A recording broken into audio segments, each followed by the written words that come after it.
First, take a look at what is happening in Virginia. In the Virginia race, let's start with Vermont. Bernie Sanders holds on to his seat, the independent. This is not a great surprise.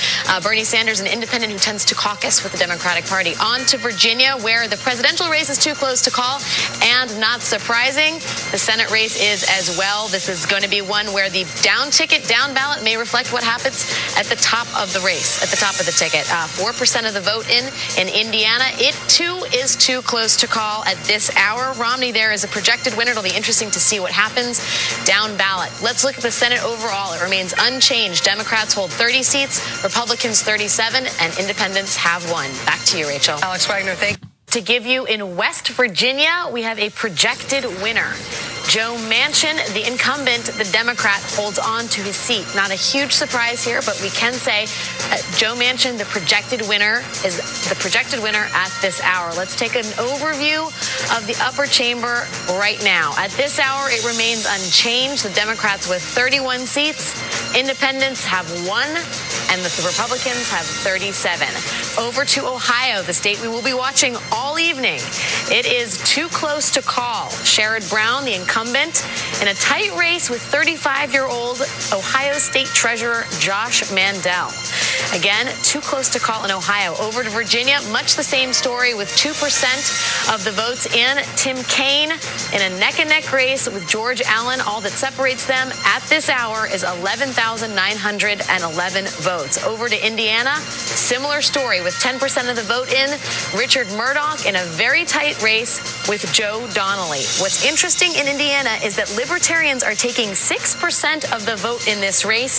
You may recall that polls last week showed Richard Murdoch, losing to Joe Donnelly by 11 points. This has tightened up considerably. Given that, it will be interesting to see what the Libertarian vote does to this race. And certainly how Mitt Romney does in that race may affect what happens down ballot. Back over to you, Rachel. Alex, a lot of these important states now to Alex Wagner. Alex? Thanks, Rachel. We do have some updates. In Maine, we have a projected winner. Angus King, the independent, taking the seat. He is the projected winner at this hour. Angus King, who, of course, is not a member of the Democratic or Republican Party, but is a pro-choice candidate and supports the Affordable Care Act, which probably bodes well for Democrats in the Senate. Over in Massachusetts, it is too early to call. Not a great surprise here. Elizabeth Warren and Scott Brown in a nail-biter. Over in Missouri, much the same story. Senator Claire McCaskill and Todd Akin. After a massive hemorrhaging of Republican support following his legitimate rape comments, it's worth noting that Todd Akin got a late-stage infusion of cash. Over in Connecticut, too early to call with Chris Murphy and Linda McMahon. Linda McMahon, who, of course, has spent nearly $100 million in her 2 bids for the Senate. In Pennsylvania, same story. Too early to call. Bob Casey and Tom Smith. Over now to Florida, where we have a projected winner. Bill Nelson, the Democrat and the incumbent, who is getting sort of a late-stage run from his opponent, Connie Mack. He is the projected winner in the state of Florida. Over into Mississippi, Roger Wicker, the incumbent, the Republican, is the projected winner at this hour. And into Maryland, where Ben Cardin, again, the incumbent, the Democrat, is the projected winner. In Delaware, Thomas Carper, the incumbent, the Democrat, is the projected winner. Up to Rhode Island, Sheldon Whitehouse, again, not a surprise. The Democrat, the incumbent, is the projected winner. Down over to Tennessee, where the projected winner is Bob Corker, again, an incumbent and a Republican holding on to his seat. And in New Jersey, as you mentioned, Rachel, this is going to be a tight one. One we're going to be looking at for some time. It is too early to call. Bob Menendez is in a tight race. As you mentioned, there will be extended voting, and that may drag this race in further down into the week. Let us take a look at the Senate at this hour. The Democrats have 35 seats. The Republicans have 39. Independents have 2. That's a gain of 1 seat for the independents, with, of course, Angus King right there in the center, possibly caucusing with the Democrats. We'll see. Back over to you. Alex, thank you. Just to be clear on Good so far. Again, those interesting characterizations on those Senate races that Chris was just referencing there. In Massachusetts, Missouri, Connecticut, and Pennsylvania, all of those Senate races are being characterized by NBC News as too early to call. But in all four of those states, Massachusetts, Missouri, Connecticut, and Pennsylvania, NBC News is also saying that the Democratic candidate is leading. All right, we want you to be aware that as you watch the poll closing times on the bottom of your screen that are scrolling through while we're talking, some states don't have all their polls close at the same time. If you are in one of those states, pay very close attention, but we have to let you know about that. You can also make a call in an important and hotly contested Senate race. In the state of Connecticut, NBC News projects that the winner is Chris Murphy. Chris Murphy beating Linda McMahon in the Connecticut Senate race.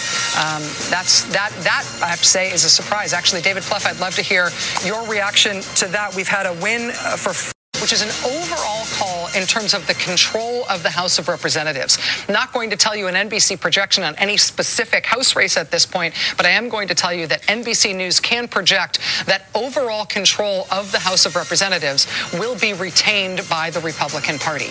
Again, that's an overall numerical projection in terms of who will be in control of the House. We will be looking at another term, if all stays the same on Republican leadership, of House Speaker John Boehner. Republican control in the House of Representatives. The Democrat in that race, the Democratic incumbent Senator Bob Menendez, is the projected winner in his Senate race there. Again, we did not exactly know how this was going to work out. Right.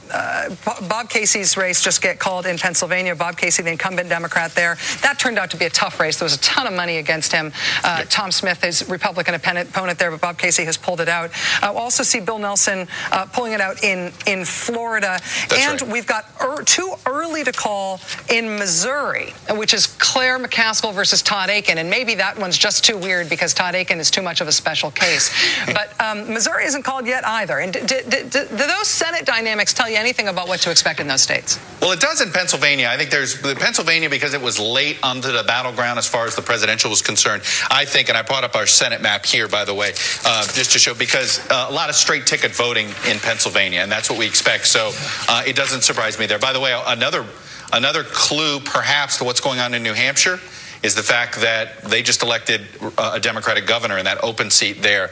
That we know that the governor's race, it was very close in the presidential race, we're hugging each other a little bit there too. So that's add that to your clues, not just on the Senate ones, on the governor's ones. One thing about Missouri to keep an eye on, by the way, on that Senate race, there's going to be a lot of drop-off vote. Meaning, think of it as this way. Moderate Republicans in the St. Louis suburbs, Kansas City suburbs, who are, I would call them Jim Talent Republicans, who may just say, I can't vote for Akin, but I'm not going to cast a vote for McCaskill. I'll vote in the presidential and skip the race. This happened, by the way, Al Franken. The reason his race in 2008 was so close, a lot of Democrats voted for the president and skipped the race. There was something like more than 200,000 vote drop-off in the total vote in the presidential in Minnesota in 2008 and that Senate race. I suspect we're going to see a six-figure drop-off in there, and that could keep it tighter. Because those are voters that if they were forced to choose may have been telling pollsters McCaskill, and they may have said, you know what, I'm not voting in that race. And that could keep that tight there. But I do get something out of the fact that now, we expect Nelson, how much can he run any more than 2 or 3 points ahead of the president? So that is interesting to follow. It's a little clue, not a big clue. I mean, Nelson can win and Romney can win in Florida and all that jazz, but Chuck, it does tell you a little bit. Let me interrupt you here just for a moment. We have a big call to make in a big state. Thanks, Rachel. A fluid and exciting situation in the upper chamber. Let's start first in North Dakota. Heidi Heitkamp in a very tight race with Rick Berg. This, of course, is a seat that's open due to Kent Conrad's retirement. If the Republicans pick it up, it would be a plus for them. Romney, of course, is the winner in the state. It'll be interesting to see if those dynamics down ballot reflect what happens on the top of the ticket. New Mexico is next. It is too early to call with 1% of the votes in. Martin Heinrich, 28% of the vote. Heather Wilson, 69% of the vote. On to Wisconsin. As you mentioned, a really interesting race there. Tommy Thompson trying to take advantage of the machine that Scott Walker built. Tammy Baldwin, if she wins, will be the first openly gay member of the U.S. Senate. On to Texas. Ted Cruz, Tea Party darling, goes to the upper chamber. Will be interesting to see how that dynamic affects the usually deliberative upper chamber. And in New York, not a big surprise here. Kirsten Gillibrand is the projected winner. She, of course, is the Democrat and the incumbent. Over in Michigan, Debbie Stabenow holds on to her seat. Not a huge surprise here. She is the incumbent. On to Minnesota, where we have Amy Klobuchar is the projected winner. She, again, also the Democrat and the incumbent. Over to Wyoming, John Barrasso, the incumbent, holds on to his seat. He is the projected winner. Arizona, one of my favorite races this season. This is a close one. Too close to call. Jeff Flake, Richard Carmona. Jeff Flake trying to hold on to a seat that is open because of John Kyle's retirement. The Republicans have had this for 20 years nearly. If Richard Carmona gets it, it will be because the Latino electorate has grown in size in that state. And over in Nebraska, too close to call. Bob Kerrey. No. Deb Fischer, Bob Kerrey. Too early to call, with just 4% of the vote in. Alex, thank you. A lot going on there, Rachel. Yes, there's a lot of words very close together, but it turns out they're very... The campaign slogan of Tim Chestnut, the Democrat who was running against him, was "Chestnut is the best nut for the Senate." But we'll never hear from him again either. Stephanie Ewing, national race. I want to run down some of what we know already about governors with you. In the state of North Carolina, Bev Perdue is the Democratic governor in North Carolina. She decided not to run for re-election, and this flips with Pat McCrory. NBC News projecting Pat McCrory, the Republican gubernatorial candidate in North Carolina, as the winner in North Carolina. That means this governorship flips to the Republican Party. In Vermont, the incumbent Democratic governor, Peter Shumlin, is projected by NBC News to hold on to his seat there. In New Hampshire, NBC News projects that the winner is the Democratic candidate, Maggie Hassan. That's a Democratic hold. John Lynch had been the previous Democratic governor of New Hampshire. In Delaware, NBC News projects that the incumbent Democratic governor of Delaware, Jack Markell, is holding on to his seat. In North Dakota, the incumbent Republican governor of North Dakota is projected by NBC News to also hold on to his seat. Now, in Indiana, where Governor Mitch Daniels is outgoing, right now it is too early to call between Republican Mike Pence and the Democrat John Gregg. Again, Indiana, too early to call in that governor's race. In West Virginia, we are also looking at a race that is too early to call. The incumbent Democrat in West Virginia is Earl Ray Tomblin. Too early to call between him and his Republican challenger. Also too early to call in Missouri. The incumbent Democrat Jay Nixon, too early to call against his Republican challenger. Hotly contested Senate race. In the state of Ohio, NBC projects that Sherrod Brown has won re-election. He is the incumbent Democratic senator in Ohio. Obviously, the Ohio Senate race right now is still, the Ohio presidential race is still too close to call. But that Senate race in Ohio, more outside spending against Sherrod Brown than I think anybody else faced in the country. He has held on to his seat tonight. Lawrence O'Donnell. Probably the most closely watched Senate race in the country in Massachusetts. NBC News projects that Elizabeth Warren has won Scott Brown's Senate seat. Scott Brown won that seat after the death of Ted Kennedy. He was obviously operating in a very, very blue state, but he was a very popular guy. Elizabeth Warren has defeated Scott Brown, and that is a Democratic takeover in the Senate in Massachusetts. Senate race. The Indiana Senate race. NBC News can project that Joe Donnelly, the Democratic candidate, has defeated Richard Murdoch. The interesting backstory here, of course, is a microcosm of the dynamics in the Republican Party that have been so fascinating over the past couple of years. The veteran Senator Richard Lugar in Indiana was defeated by a Tea Party challenger in the Republican primary. Dick Lugar lost his seat not to a Democrat but to another Republican, Richard Murdoch. Richard Murdoch put the seat Democrats always felt more in play. Even before he made his, I think, rather unfortunate comments about rape and pregnancy and what God's intentions were around rape and pregnancy. But Joe Donnelly, the Democratic candidate, has won that Senate seat in Indiana. That is a big, big Democratic pickup in the state of Indiana. Chuck, what can you tell us? I just want to quickly point out in the Senate, and the races that are still out there, you throw in, we're at 46. The two independents, if you assume Angus King ends up coxing with the Democrats, is what Democrats think. If you throw in Hawaii, New Mexico, California, and Washington, okay? Heavy favorites right there. 46 plus 4, Rachel's 50.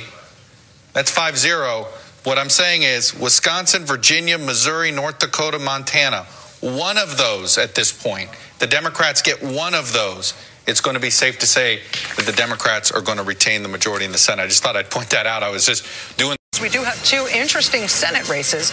In Montana, it's the incumbent Democrat Jon Tester who is defending his seat against Republican Congressman Denny Rehberg. This race is characterized by NBC News right now as too close to call. Also, in the state of Nevada, it is not just a presidential battleground, it is a Senate battleground. Dean Heller got that seat after John Ensign left the Senate under extenuating circumstances.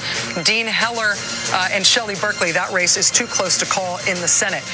In Utah, Orrin Hatch, the senior senator from Utah, he is the projected winner. He has held on to his seat in Utah. That's what we've got right now in terms of races at this hour. On that point, we have a call to make in another hotly contested Senate race. In the state of Missouri, NBC News projects that Claire McCaskill, the Democratic incumbent senator from Missouri, has held onto her seat against Republican challenger Todd Akin. This has been a fascinating race from the very beginning. It was an amazing thing that Claire McCaskill won this seat in 2006. She is a good campaigner, but and 2006 was a good year for Democrats, but that was still an amazing and very, very close victory that she won in 2006 at the same time that Jon Tester won his seat in Montana. Claire McCaskill wanted Todd Akin among all of the Republicans in the primary to run against her for that seat. She wanted Todd Akin so badly, she ran ads for Todd Akin with her own campaign money in the primary. She got the candidate she wanted before he even made his comments. Billionaires pay their fair share. Going to interrupt Elizabeth Warren here because we have another call in another Senate race. Virginia's Senate race had been too close to call. NBC News now projects that Tim Kaine, the Democrat, has beaten George Allen in the Senate race in Virginia, which is, again, this was not a sure bet. Virginia at the presidential level is still too close to call, but in the Senate race, Tim Kaine has defeated George Allen.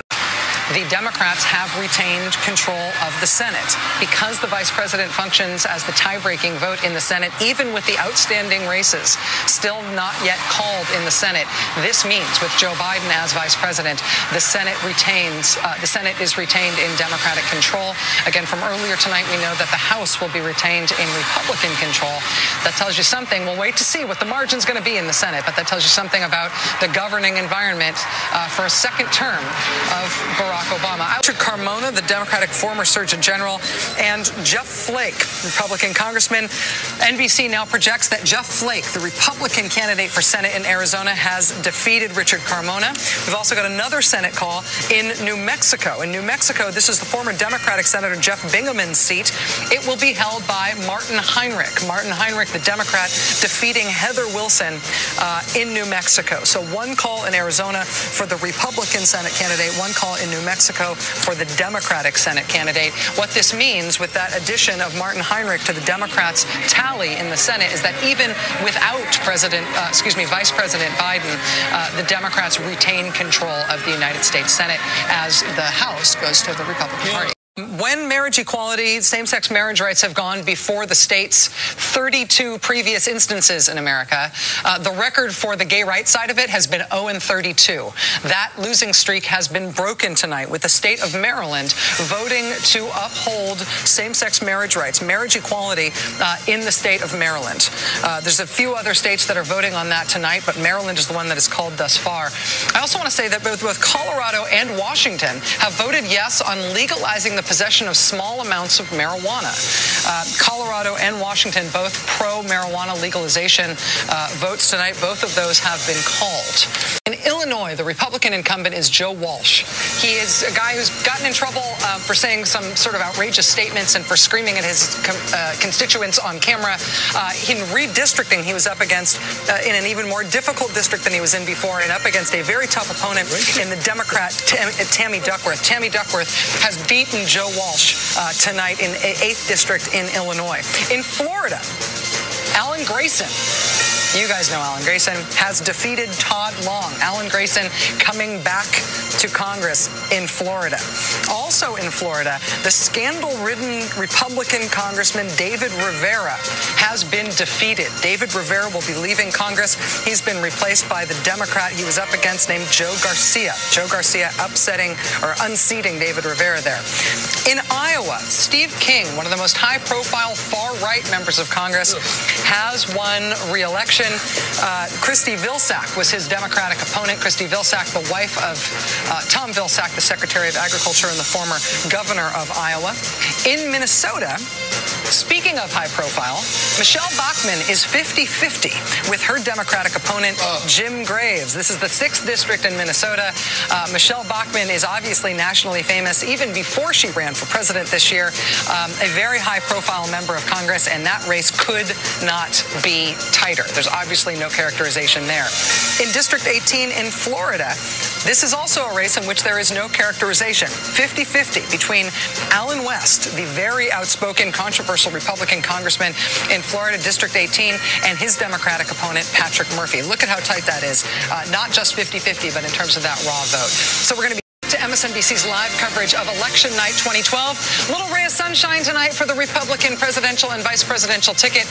Paul Ryan did not have to resign his U.S. House seat in order to run for vice president, and Paul Ryan has been reelected to the House in Wisconsin District 1, defeating his Democratic opponent 56-42. That's with 82% of the vote reporting, but this race is called. Paul Ryan will be returning to the House of Representatives, presumably as the House Republican budget chairman. Losing streak for same-sex marriage proponents in terms of state votes. In Maryland, again, 52-48 right now, the vote there. The same looking to be true in Washington State.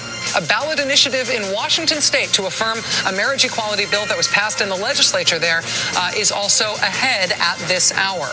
In the great state of Maine, for the first time in the history of this issue, voters worked to put a measure on the ballot that was actually a pro-gay rights measure. It would create a same-sex marriage right in that state, and right now in Maine, that initiative is winning. In Minnesota, voters are deciding what voters are typically asked to decide on these measures, in the sense that they are asked to whether they would specifically like to ban same-sex marriage in the state constitution. And that effort in Minnesota is very close right now, with the marriage equality side, the gay rights side, just barely losing in Minnesota. We've also seen a handful of wins on the issue of marijuana tonight. A medical marijuana measure failed tonight in Arkansas, but a medical marijuana measure did get approved tonight in the state of Massachusetts. In Colorado, a measure to allow personal use of marijuana has also passed tonight. In Washington, voters tonight approved a similar measure, personal use of marijuana. However, in Oregon, a measure to legalize marijuana, that measure in Oregon is losing right now. California voters today considered a ballot question ending the death penalty. That measure is losing right now in California.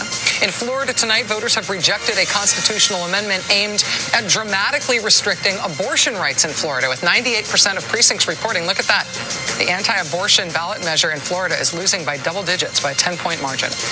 In Michigan, voters are deciding whether to repeal the controversial emergency manager law, which allows emergency managers to take over financially troubled cities. This is something both Ed Schultz and I have covered extensively over the past couple of years. With more than 2/3 of precincts reporting this hour, a majority of Michigan voters want to repeal that emergency manager law. That emergency manager law, I always thought, was the single most radical piece of legislation that was put into place, not just proposed, but put into place in a state after a Republican takeover in the 2010 election. That emergency manager law was a dramatic strengthening of previous laws of that type in that state, essentially allowing the governor to come in and overrule whoever it is you voted for at the local level, overrule your local officials. Essentially, they could step in unilaterally as a financial overseer and dissolve your whole town and sell off its assets with nobody in the town having any say over it whatsoever. The Democrat Shelley Berkeley, the Republican Dean Heller there. The Nevada race is too close to call. Also in Montana, the race is too close to call between incumbent Democrat Jon Tester and Republican Congressman Denny Rehberg. The third Senate race that is too close to call is in North Dakota, with 91% of the vote in. Look at the difference in the vote total there. Heidi Heitkamp, the Democrat there, Rick Berg, the Republican. So Nevada, Montana, and North Dakota, too close to call. In terms of the Senate Democratic pickups, in Connecticut, in Indiana, and in Massachusetts, we've got pickups. Connecticut, it is Chris Murphy. In Indiana, it's Joe Donnelly. In Massachusetts, it's Elizabeth Warren. There is a pickup in the Senate for independents. In Maine, that had been a Republican seat, but when the independent Angus King is going to be picking up that seat in Maine. that had previously been held by Olympia Snowe. In terms of the Republican pickups, there was one Republican Senate pickup tonight. The Nebraska seat that previously had been held by Ben Nelson will now go to Deb Fischer, who is the Republican candidate in that Nebraska Senate seat, defeating Democrat Bob Kerrey. Just in terms of some of these notable races, a lot of those Senate races were very close and very interesting tonight. Obviously, the Republicans got that one pickup. Democrats got 3 pickups. We've still got 3 too close to call. But when you look at the races that have been decided, these are just some big headline results. In Wisconsin, we've got Tommy Thompson, 4-term governor of Wisconsin, being defeated by Tammy Baldwin. This is the first time an openly gay woman has been elected to the United States Senate. It's the first time that any non-incumbent openly gay person has been elected to the U.S. Senate.